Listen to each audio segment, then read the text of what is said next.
Bismillahirrahmanirrahim. Assalamualaikum warahmatullahi wabarakatuh. Bismillahirrahmanirrahim. Subhanakallahumma rabbana la ilma lana illa ma 'allamtana innaka antal alimul hakim. Wa tub 'alaina innaka antat tawwabur rahim. Wa taqabbal minna innaka antas samiul 'alim. Wa 'allimna min ladunka 'ilman nafi'an ya dzal jalali wal ikram. Allahumma iftah lana 'ilmataka wansur 'alaina rahmataka ya dzal jalali wal ikram. Walhamdulillahi rabbil alamin. Bismillahirrahmanirrahim. Alhamdulillahi rabbil alamin. Wassalatu wassalamu ala asyrafil anbiya'i wal mursalin wa ala alihi washabihi ajma'in. Amma ba'd. Qala Allah ta'ala fi kitabil karim. A'udzu billahi minasy syaithanir rajim. Bismillahirrahmanirrahim. Ya ayyuhalladzina amanu taqullaha wa kunu ma'as shadiqin. Sadaqallahul 'azim wa sadaqa rasuluhul karim wa nahnu 'ala dzalika minasy syahidin syakirin. Walhamdulillahi rabbil alamin.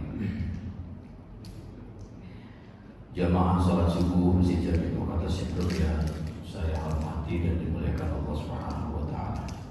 Dan syukur alhamdulillah pagi ini Allah masih melimpahkan beribu-ribu nikmat kepada kita semuanya. Di antara nikmat yang sangat luar biasa, Allah izinkan, Allah takdirkan untuk bisa salat subuh berjamaah dan dilanjut duduk di majelis ilmu.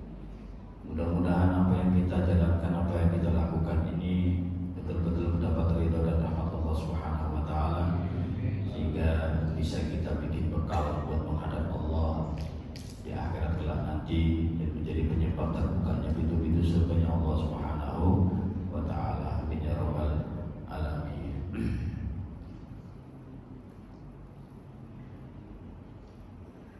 Jemaah sekalian yang dimuliakan Allah, bisa duduk di majelis ilmu itu anugerah yang sangat besar, karunia nikmat yang sangat besar. Bahkan pernah ada cerita malaikat itu dan terkenal nggak pernah protes.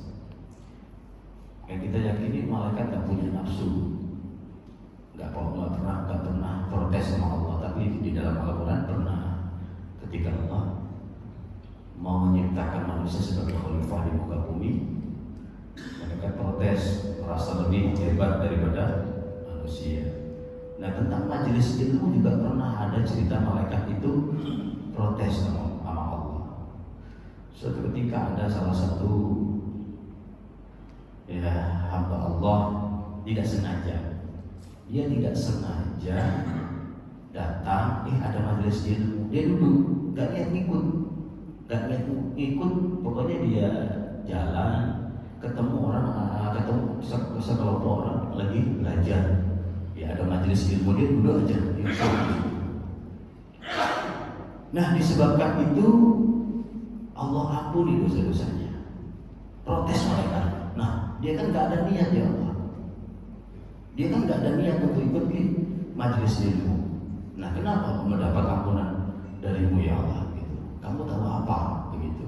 Itulah keutamaan majelis ilmu yang akan aku berikan kepada orang-orang yang mau duduk di majelis ilmu.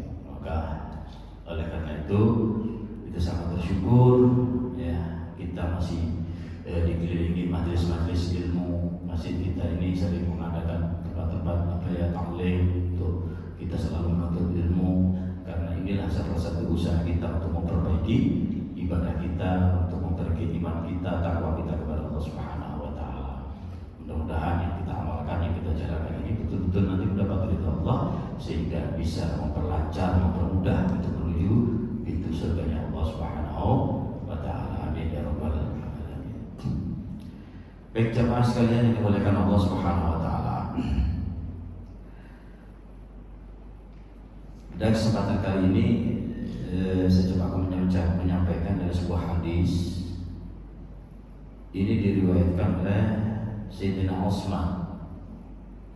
Jadi Sayyidina Utsman itu pernah mengatakan, innamal mu'min, qala Utsman radhiyallahu anhu, innamal mu'min yanbaghi an yakuna masyian fi sittati anwa'il khauf.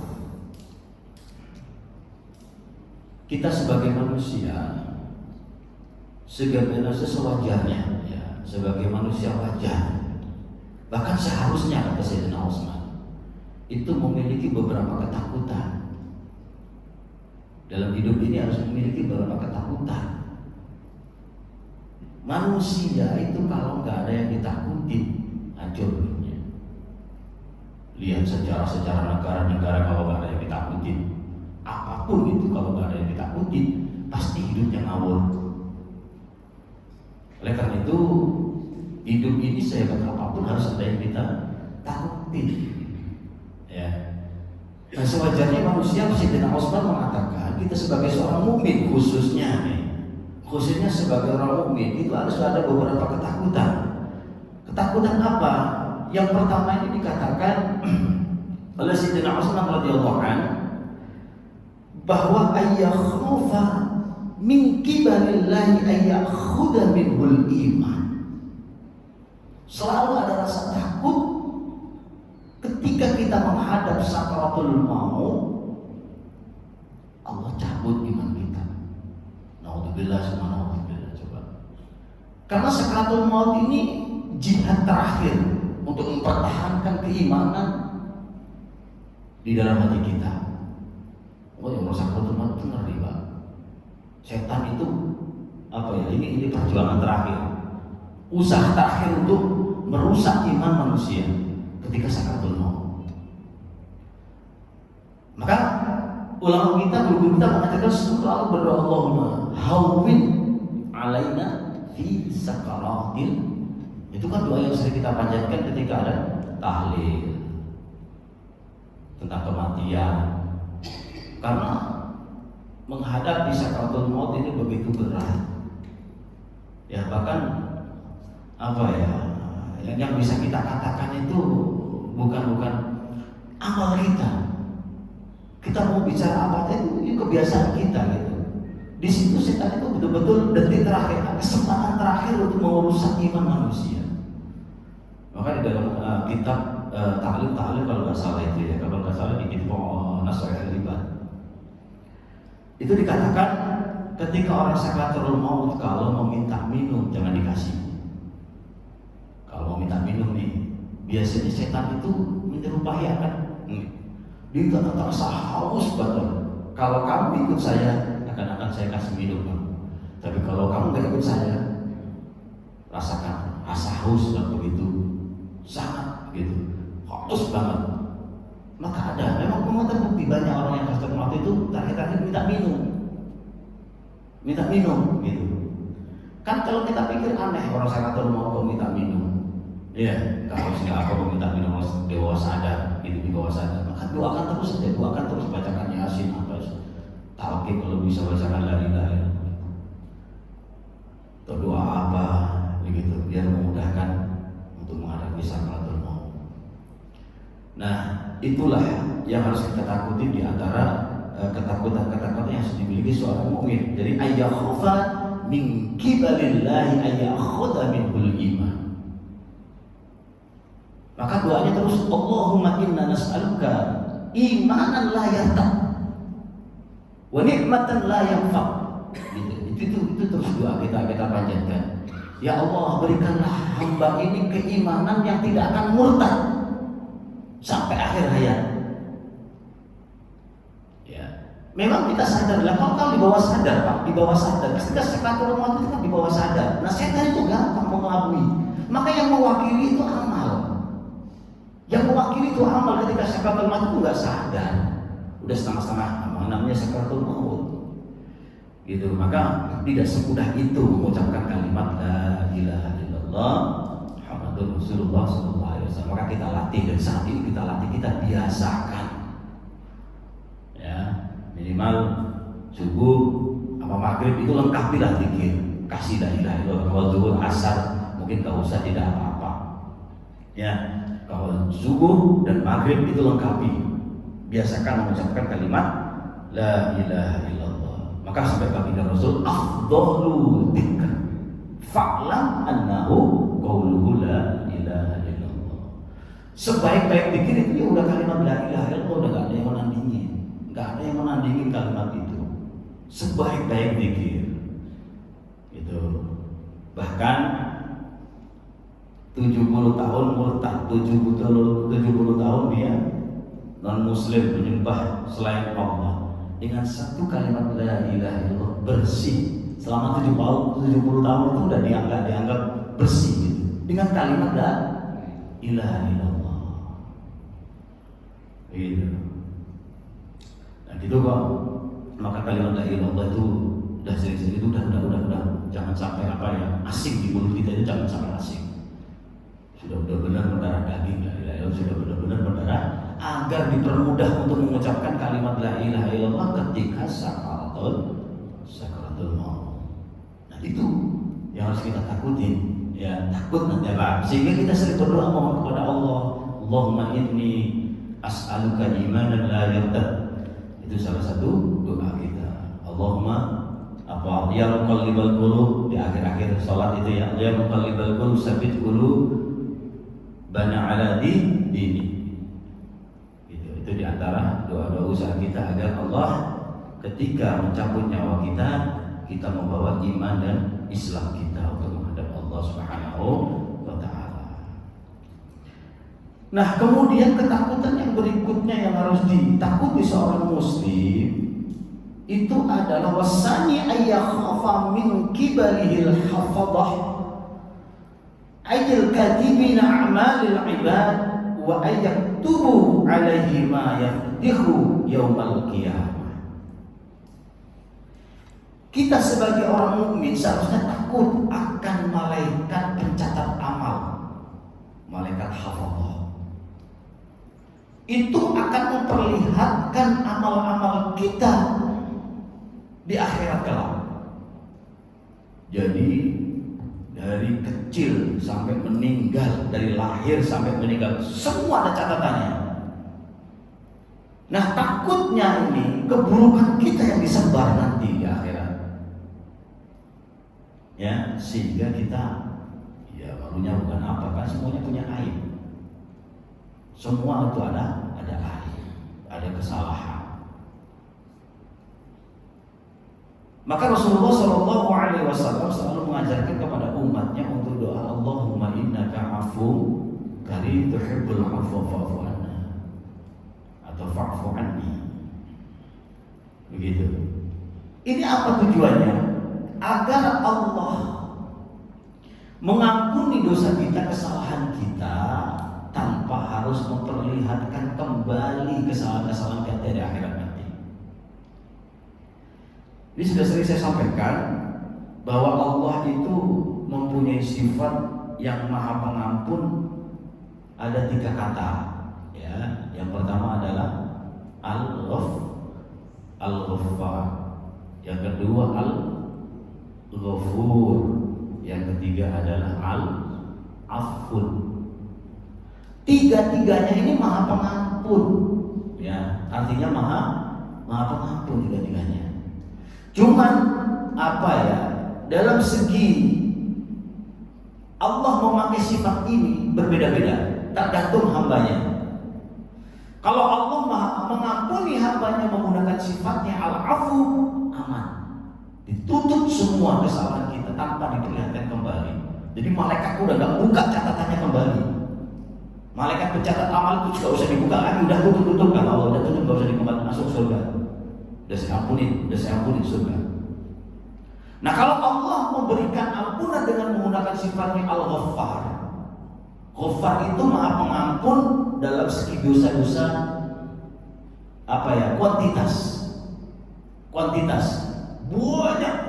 banyak apapun. Kalau memang taubat dan nasuha pasti Allah ampuni. Tapi diperlihatkan dulu, kamu dari umur ini, perbuatanmu ini semuanya. Akhirnya kita sendiri malu karena udah diperlihatkan buat kesalahan saya banyak ternyata.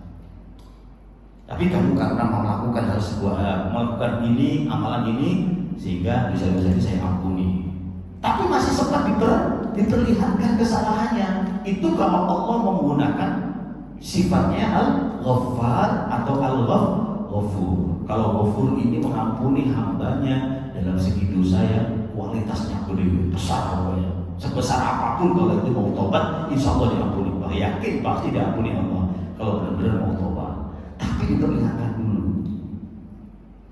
inilah enaknya ketika Allah Subhanahu wa taala memberikan ampunan kepada hambanya dengan menggunakan sifatnya al-afu. Maka ketika Ramadan itu doa Allahumma innaka afuwwun. Sebenarnya doa itu jangan dipanjatkan ketika Ramadan aja sih sebenarnya.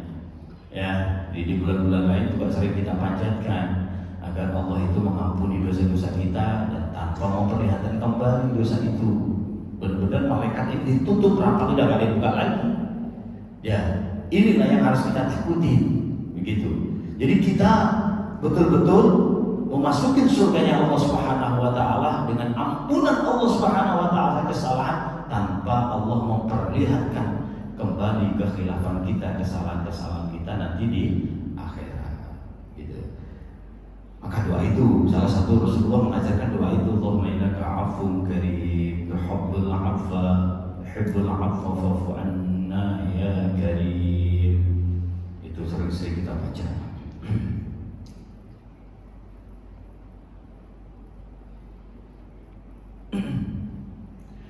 Nah, kemudian yang seharusnya kita takutin, Sayyidina Utsman radhiyallahu anhu melanjutkan, yang ketiga adalah ayyakhafa min qibalihi syaitan ayat tula amalahu. Kita seharusnya was-was takut, seharusnya takut sebagai manusia umumnya ya. Amal kita ini dibatalkan atau dihilangkan pahalanya oleh syaitan. Maka dengan rasa takut kita harus jaga amal kita, Pak. Ya, subuh udah berat-berat bangun, malam udah berat-berat bangun. Ya, itu harus kita jaga gimana amal kita itu dipertahankan benar-benar diterima sama Allah Subhanahu wa taala. Kita harus yakin semua amal itu diterima. Ya, tapi kan ada amal itu ya sebenarnya diterima, diberikan pahala sama Allah, tapi habis pahalanya gara-gara perbuatan kita. Tuh, ini loh yang harus kita yakuti agar kita itu hati-hati untuk melakukan kesalahan, biar pahala kita tidak dikurangi, amal kita nggak habis pahalanya gara-gara perbuatan kita, perbuatan buruk kita, begitu. Ini yang harus kita takutin, ya. Setan selalu ya menggoda manusia itu tidak hanya menggagalkan ketika mau beramal. Jadi kayak begini, Pak, contoh kita mau bangun malam itu kan berat banget, untuk sholat malam itu berat banget ya, melawan gangguan setan itu berat banget, apalagi yang jarang-jarang bangun kan. Kita paksa, kita lawan nafsu setannya itu, kita lawan pakai wudu, udah ngantuk-ngantuk kita lawan, berhasil lah mengalahkan setan itu, berhasil akhirnya sholat gitu. Nah, sukses mengalahkan setan. Setan nggak tinggal diam di situ, tidak putus asa di situ. Setan itu, ya, setan tidak putus asa di situ. Gimana ya? Biar amal ibadahnya itu rusak, diganggu. Akhirnya masuklah dalam hatinya, kamu hebat bisa bangun malam walaupun ngantuk-ngantuk. Akhirnya di siang harinya berceritalah dia tentang amal-amal malamnya. Alhamdulillah, malam ini bisa tahajud 8 rakaat, mungkin lewat status atau lewat foto. Ya, itu kan beda. Maksudnya kalau niatnya dia pamer, bukan memotivasi yang lain, ya udah hilang pahalanya. Kalau enggak dia merasa lebih hebat, ya karena tahajudnya merasa lebih hebat dari yang lain, itu sifat ujubnya itulah yang menggerogoti amal itu akan habis pahalanya. Terus sampai situ. Kemudian dia bisa menjaga sampai detik akhir hayatnya, dia bisa menjaga, tidak sombong, tidak pamer, pokoknya benar-benar dia jaga. Di akhir sakaratul maut tadi, keimanannya dirusak lagi, ganggu setan lagi. Naudzubillah. Ya, makanya ya harus gak ada yang bisa menolong kecuali Allah Subhanahu wa taala. Kita teruslah berdoa kepada Allah agar amal kita terus diterima. Memang kita kalau beramal yakin diterima Allah. Kalau nggak yakin rugi kita. Harus yakin, semua amal harus yakin diterima. Udah kita amal sesuai dengan syarat rukunnya, udah yakin diterima. Cuman kan harus hati-hati, awas nih, saya jangan berbuat yang enggak. Jangan-jangan saya ngomongin orang lain, transferlah kebaikan kita di orang yang kita omongin. Nah, itu kan salah satu kita kalau nggak takut sembarangan Pak, mulut kita. Habis nanti pahalanya kita buat, kita berikan kepada orang yang kita zalimi. Nah, itu salah satunya. Masyaallah muslimah jamaah sekalian yang dimuliakan Allah Subhanahu wa taala, kita harus ada sakut. Memang kita harus yakin, pasti kita harus yakin amal itu harus diterima. Kalau nggak yakin nggak bisa, harus yakin amal itu diterima Allah. Cuman kita harus hati-hati dan merasa ada ketakutan amal itu dirusak oleh setan, dibatalkan, dihilangkan pahalanya gara-gara sifat kita sendiri. Itu yang harus kita waspadai dan kita takuti. Nah, kemudian ketakutan selanjutnya, Sayyidina Utsman radhiyallahu anhu mengatakan bahwa warabi yang kelima adalah ayyakhafa min kibalil maut ayyakhuda ayyaqbidu ruhahu kauni fi ghaflah. Nah, ini yang terakhir saya sudah sampaikan di kemarin khutbah. Di kemarin khutbah itu Pak ya. Saya sudah sampaikan bahwa kematian itu kan nggak boleh kita takut kematian, karena mati itu kan ya semua mati gitu loh ya. Tapi umumnya manusia kan takut. Ada yang nggak takut mati di sini? Ada yang nggak takut mati nggak? Semua umumnya kan takut mati Pak ya. Entah karena apa ketakutan itu. Cuma Rasulullah mengatakan kalau orang takut mati itu menandakan lemahnya iman. Berarti menandakan belum siapnya. Ya, saya katakan belum siap, tapi ya mau nggak mau ya harus kalau mendatang. Kalau dikatakan siap nggak, gitu ya. Mesti ngomong nggak siap, belum siap, mati itu belum siap. Tapi kapan mati itu bisa mendatangi? Ya seperti saudara kita kemarin, orang tua kita yang kemarin meninggal, Bapak Yusri saya, itu kan sehat walafiat gitu. Infonya kan sehat walafiat. Ya siapa tahu kematian banyak dan banyak. Kemarin kejadian alam banyak korban kayak gitu kan banyak. Kita tidak tahu kematian kapan datang gitu. Cuma yang harus ditakuti kata Sayyidina Utsman bin Affan, yang harus kita takutin itu gimana kita meninggal itu tidak dalam kondisi berbuat maksiat, tidak dalam kondisi lalai sama Allah. Ya makanya apapun gerak-gerik kita, langkah kita, dan niatkan ibadah. Kalau udah niat ibadah, kapanpun Allah mencabut amal kita, nyawa kita insya Allah husnul khotimah. Ya, kalau ulama kayak Gus Bah itu mengajarkan begini, agar kita husnul khotimah. Setelah sholat maghrib, niatkan menunggu sholat dalam penantian sholat isya, menunggu kebaikan, menunggu melakukan kebaikan. Kalau Allah cabut, husnul khotimah. Setelah mulai alhamdulillah udah bisa melakukan sholat maghrib, niat menunggu sholat isya, walaupun kita kemana-mana tapi niat menunggu sholat isya. Sholat isya menunggu sholat subuh, capek ya tidur, tapi niatkan menunggu sholat subuh, berarti kan menunggu kebaikan.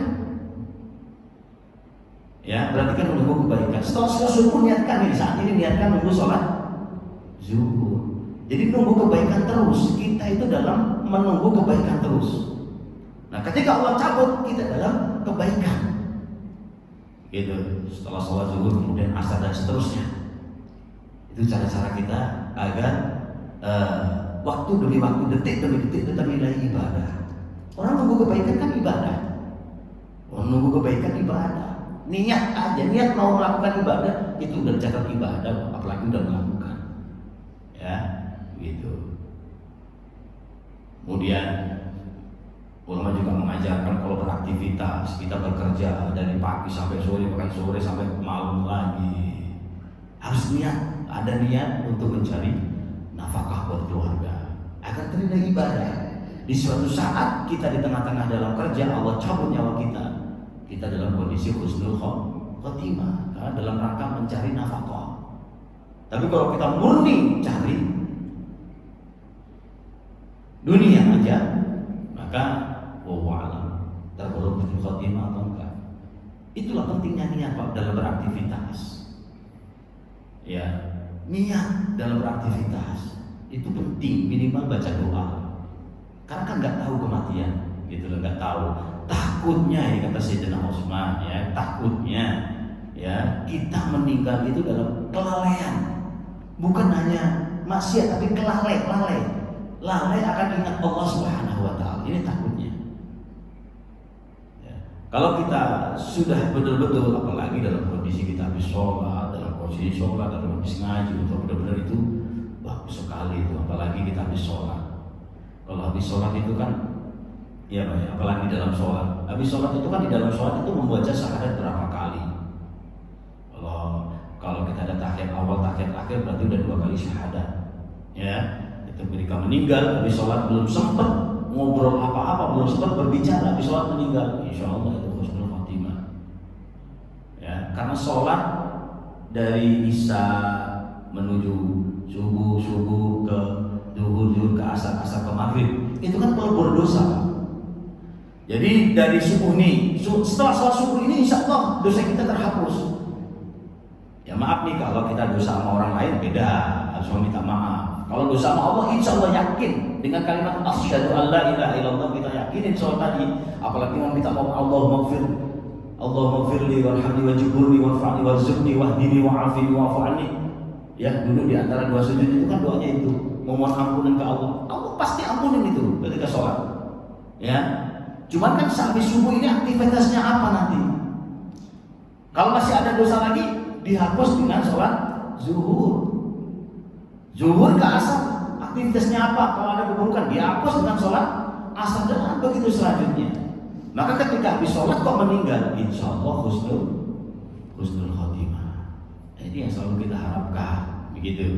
Dan kita harus hati-hati ya dalam berbuat, dalam mengucapkan, jangan sampai ya detik itu Allah ambil nyawa kita, Allah cabut nyawa kita dalam kondisi bermaksiat kepada Allah Subhanahu wa taala. Ini yang harus kita harapkan. Maka terus kita doa memohon kepada Allah Subhanahu wa taala, Allahumma rzuqna istiqamah wa husnul khotimah. Ya. Jadi doa kepada Allah agar Allah berikan istiqamah, husnul khotimah, istiqamah dalam beribadah, husnul khotimah dalam mengakhiri hidup ini, ya, sehingga mendapat ridha Allah Subhanahu wa taala dan kita dimudahkan menuju surganya Allah Subhanahu wa taala gitu. Baik, sampai situ aja. Terakhir ada pertanyaan?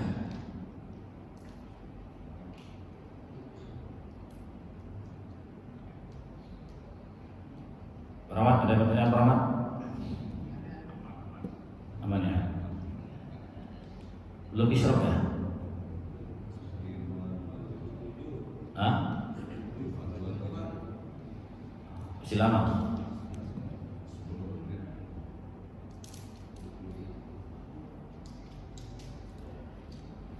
Baik, ada pertanyaan? Di luar tema nggak apa-apa. Untuk isi waktu 7 menit lagi.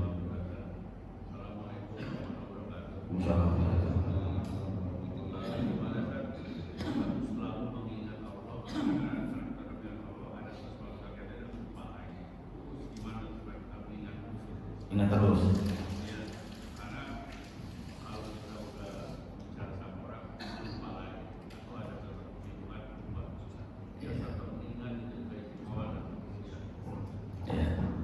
Baik, perawat. Jadi gitu kan, hamba Allah itu kan ada tingkat-tingkatan gitu. Umumnya manusia itu gini, kita ini orang awam ya. Kalau kita berbicara orang awam yang kita tingkatan wali. Kalau wali kan udah sedetik pun dia nggak akan lupa. Hitungannya bukan hitungan jam, hitungan detik, hitungan menit, itu nggak lupa sama Allah. Itu bagi tingkatan wali. Tingkatan orang awam kita. Ukur aja Pak. Dalam satu hari itu banyak ingat Allah atau banyak lupa Allah? Dalam seharian itu. Kalau dalam seharian itu kok masih banyak ingat Allah, berarti bagus kan? Udah bagus. Gitu. Maka terkadang kita itu kelihatan ketawa, ngobrol, itu menikmati hidup, tapi hati kita tetap mungkin dengan sholawat, dengan zikir hati tetap. Ketika ngobrol bercanda-bercanda, makan-makan gitu, hati kita tetap, ya Allah, ini nikmatmu ya Allah. Ngobrol lagi itu nikmatmu ya Allah, Masya Allah, nikmat gitu. Makan bareng, nikmatmu ya Allah. Itu ingat, jadi langsung semua dihubungkan dengan Allah. Ya, semua dihubungkan dengan Allah. Ya Allah, yang suka baik, yang suka naik sepeda, ya Allah, nikmatmu ya Allah. Kalau nggak sehat nggak bisa naik sepeda. Ya, yang suka main pingpong, ini nikmatmu ini ya Allah. Jadi ada hubungannya dengan, semua dihubungkan dengan Allah gitu. Kita nongkrong, ngopi, nikmatmu ini ya Allah. Jadi ingat, jadi ada hubungannya dengan Allah. Jangan sampai lupa. Kita nggak sadar gitu loh. Oh, kayak gini tuh nggak ada hubungannya dengan Allah. Dapat sedikit nikmatmu ya Allah, dapat dari banyak, Masya Allah. Ini semua dihubungkan dengan Allah. Ya, semua dihubungkan Allah. Ketika kena musibah, innalillah. Oh, ini semuanya atas kehendak-Mu. Semua kalau kena musibah kan innalillahi wa inna, sadar. Kita boleh marah. Ini pemberian Allah. Kalau kita marah, berarti enggak redo, enggak ikhlas atas ujian itu. Nah, umumnya manusia kan marah karena ujian. Ya, ini marah karena ini udah emosi gitu kan. Nah, itu kan berarti belum bisa menghubungkan bahwa kejadian itu semuanya ada hubungannya dengan Allah. Gitu Pak. Ya ingat, lupa-lupa itu wajar. Yang penting kalau ukurnya ya dalam sehari itu berbanyak ingat Allah apa lupa Allah. Kalau masih lebih banyak lupanya, berarti kita masih kurang. Ayo perbanyak lagi ingat Allah. Nah, caranya ya gitu, semua itu harus dihubungkan dengan Allah. Walaupun kita terlihat kemana aja, harus tetap hati kita ingat Allah. Walaupun berat dilatih, insya Allah bisa. Insya Allah Pak bisa. Kalau udah dilatih itu insya Allah mudah. Karena ini perlu kebiasaan, perlu membiasakan aja. Ya, perlu membiasakan. Kayak begini Pak, hal yang mudah. Kita makan aja baca bismillah doang, nggak usah Allahumma barik lana fima razaqtana wa qina adzabannar, nggak usah. Baca bismillah saja kalau nggak dibiasakan, sering lu. Apalagi kondisi lapar, udah. Ya kan? Tapi kalau terbiasa, refleks nanti, refleks. Kalau udah terbiasa, refleks. Jadi ini sudah saya buktikan, amal-amal yang ringan aja, kalau usah mudah-mudah. Lah, ketika makan, ketika kita bismillah kan berarti ingat Allah. Oh, ini nikmat dari Allah dengan menyebut nama Allah. Nikmat dari Allah. Nah, amal itu jadi ibadah, makan jadi ibadah. Makan kesedap, alhamdulillah, meninggal. Kita husnul khotimah kalau kita niat ibadah. Gitu. Ya, apapun. Kita mau ziarah, mau rekreasi, mau jalan-jalan kemana. Nah, kalau diniatkan dihubungkan dengan Allah, maka suatu saat Allah cabut nyawanya itu dalam kondisi insya Allah beribadah dan husnul khotimah. Jadi begitu Pak, dibiasakan, dilatih terus. Berarti kita itu diisi dengan nama Allah gitu ya. Gitu Pak Rahmat. Jadi harus dibiasakan. Memang berat, ya memang berat. Karena kita kalau udah lupa, udah ketawa nggak udah lupa. Gitu. Terus ingat lagi, ya Allah ini juga Allah ingat lagi, ingat. Itu sehingga kita selalu alhamdulillah. Pernah kan? Saya itu pernah ya sowan ke salah satu ulama kiai, ya, itu kiai sepuh gitu Pak. Itu bilang alhamdulillah itu nggak berhenti. Maksudnya nggak pernah berhenti. Jadi gini alhamdulillah. Karena nikmat Allah yang diberikan itu. Ngasih minum, diminum alhamdulillah. Sekarang alhamdulillah. Gitu terdengar dalam telinga saya. Itu mensyukuri atas nikmat Allah. Bahkan gerak demi gerak itu alhamdulillah, alhamdulillah. Terus gitu. Nah kata Rasul kan agama itu isinya dua katanya. Syukur, sabar. Orang kalau udah bisa syukur, sabar, nikmat dunia akhirat akan dia dapat. Ya, orang kalau udah bisa syukur dan sabar, insya Allah udah sukses itu. Berat syukur dan sabar. Maka agama itu dua, syukur dan sabar. Syukur atas nikmat Allah, sabar atas ujian Allah yang diberikannya, begitu. Baik, tadi Pak Cek, begini. Kenapa? Udah sama, pertanyaannya sama. Ekstrim. Hah?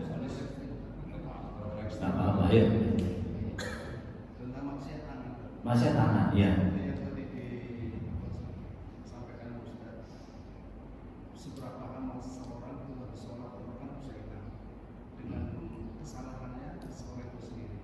Ya. Termasuk maksiat tangan itu, termasuk memegang HP, buka-buka yang masih itu termasuk maksiat tangan. Ya. Amalan itu bisa hilang semuanya. Baik, bagus. Karena keseringan yang banyak sekarang di HP ini bisa menjadikan ada Iya, namanya scroll gitu lah. Ini biasa beranda macam-macam aja biar. Masa mata balang itu bukan tangan doang, tangan penyebabnya. Baik, ya itu dosa-dosa kayak gitu kan nggak terasa, nggak terasa. Baik, intinya begini, dosa yang hubungannya dengan Allah nih, hubungannya dengan Allah, kita kena syahadat aja insya Allah, maka syahadat ini nggak akan bisa untuk menandingi syahadat itu ya. Kita sholat, hubungan dosanya sama Allah, baik itu dosa kecil maupun dosa besar, asal murni ya, dosanya dia sama Allah, dosanya dia sama Allah, insya Allah terampuni setelah sholat. Ya kalau kita tanya sholatnya benar, kalau sholatnya nggak benar gimana? Nah, ini masalah lagi kan, masalah lagi. Kalau sholatnya benar, yakin diampuni. Saya yakin nggak ragu sama sekali, karena Allah Maha Pengampun. Apalagi kena syahadat. Orang syahadat itu timbangannya nggak bisa dikalahkan dengan timbangan apapun. Itulah syahadat. Ya tadi itu loh, orang yang maksiat bahkan murtad 70 tahun kena syahadat hilang. Ya, apalagi kita hanya dosa-dosa seperti itu. Yang penting jangan disengaja gitu loh. Nanti sholat juga hilang. Nah itu beda. Jangan disalahartikan. Ayo kita maksiat aja nggak apa nanti buat sholat hilang. Nah itu beda. Scroll, aku sengaja nggak beranda. Ada gambar-gambar yang enggak begitu Pak. Itu kan nggak sengaja. Khilaf lah. Insya Allah itu bisa dimaafkan. Insya Allah dengan sholat terampuni. Tapi kalau dosanya sama manusia, Rasulullah sudah bersabda bahwa kalau sama manusia harus meminta maaf, ya harus meminta maaf, apalagi itu tentang harga diri, ya. Hadis yang sahih kan dikatakan kalau masalah dunia utang piutang bisa diselesaikan, sahibul baitnya, sahibul musibahnya bisa menyelesaikan utang piutang. Tapi kalau harga diri, kata kalau sahibul baitnya mau mintakan maaf, ini katanya nggak bisa, di situ nggak bisa. Harus orangnya yang bersangkutan. Begitu. Kadang-kadang kan gini ya. Ya maaf ini kan perwakilan kadang-kadang kata sahibul bait, sahibul musibah. Mohon jamaah sekalian, kalau ada kekhilafan almarhum di masa hidupnya, ada kesalahan, baik ucapan, perilaku, mohon dimaafkan. Itu sebenarnya ada yang mengatakan nggak akan bisa. Kalau almarhum sendiri itu nggak meminta maaf, tapi kalau hutang piutang bisa diselesaikan. Ada hadisnya Pak, ada sahih itu hadisnya. Jadi mimmalin au min 'adadin gitu. Kalau mimmalin tentang harta ini mudah diselesaikan. Tapi kalau masalah harga diri, nah ini yang repot. Nanti diselesaikannya di akhirat. Nah itulah, jangan sampai kita meninggal masih punya hubungan hakul adam, khususnya yang masalah harga diri, gitu. Ya, maka kita sering bersalam-salaman itu utamanya begitu. Kalau ada kesalahan sengaja dengan salam itu tolong dimaafin. Ya karena kematian kan nggak tahu, gitu. Memang sebagai keluarga yang perwakilan, mau itu diampuni sama Allah, mau yang bersangkutan mau mengampuni apa enggak kan? Itu sebagai menghormati si jenazah almarhum, memintakan maaf. Ya, memintakan maaf kalau ada perilaku yang maafin ya. Begitu. Kadang orang itu nggak bisa memaafkan kalau orangnya sendiri nggak meminta maaf. Ada yang seperti itu. Nah, gimana kalau kita mau meminta maaf, orangnya nggak mau minta maaf, nggak mau memaafkan? Ya sudah gugur kewajiban kita, kita mau minta maaf. Dia mau meminta maafin apa nggak terserah. Yang penting kita sudah memohon maaf kepada orang yang bersangkutan, gitu ya. Jadi ya terus berhati-hatilah kalau memang kita dosanya masalah hakul adab. Jadi Jadi kalau bersama Allah, insya Allah dengan sholat terampuni, terampuni insya Allah. Kalau sholatnya itu benar, ya pertanyaan kalau sholatnya nggak benar kan ya beda lagi nanti permasalahannya. Gitu. Dah cukup kan udah masuk surah, kita tutup Al-Fatihah. Bismillahirrahmanirrahim. Alhamdulillahirabbil alamin. Rahmanir-rahim. Maliki yaumiddin. Iyyaka na'budu wa iyyaka nasta'in. Ihdinas siratal mustaqim. Shiratal ladzina an'amta 'alaihim ghairil maghdubi 'alaihim waladdallin. Astaghfirullahaladzim. Bismillahirrahmanirrahim. Allahumma shalli wa sallim wa barik 'ala sayyidina Muhammad wa 'ala alihi rabbil alamin. Syakirin dan na'imin tayyibin wa ibadil mazid. Ya Rabbana wa lakal hamdu wa lakal syukru kama yanbaghi li jalali wajhikal karim wa 'azimi sultanik. Allahumma shalli wa sallim wa barik 'ala sayyidina Muhammadin salatan wasi'u biha lana al-arzaq wa tahsinu biha lana al-akhlaq wa 'ala alihi wa sahbihi wasallam. Ya Allah ya Rahman ya Allah ya Rahim ya Allah ya Rahman ya Allah ya Rahim ya Allah ya Rahman ya Allah ya Rahim. Allahumma tahhir qulubana minan nifaq wa 'amalana minar riya wa alsinatana minal kadhib wa 'ayunana ya Rabbi minal khiyanah wa innaka ta'lamu kha'inatal 'ayun wa ma tukhfi as-sudur. Allahumma arzuqna al-istiqamah wa husnal khatimah. Allahumma ij'alna khayra kalamina min al-bid'i ila ajalina wa la ilaha illallah Muhammadur Rasulullah sallallahu alaihi wasallam. Rabbana atina fid dunya hasanah wa fil akhirati hasanah wa qina adzabannar. Jazakallahu sayyidina Muhammadan sallallahu alaihi wasallam wa ahlu subhana rabbika rabbil izzati amma yasifun wa salamun alal mursalin alhamdulillahi rabbil alamin. Kurang lebihnya mohon maaf. Wassalamualaikum warahmatullahi wabarakatuh.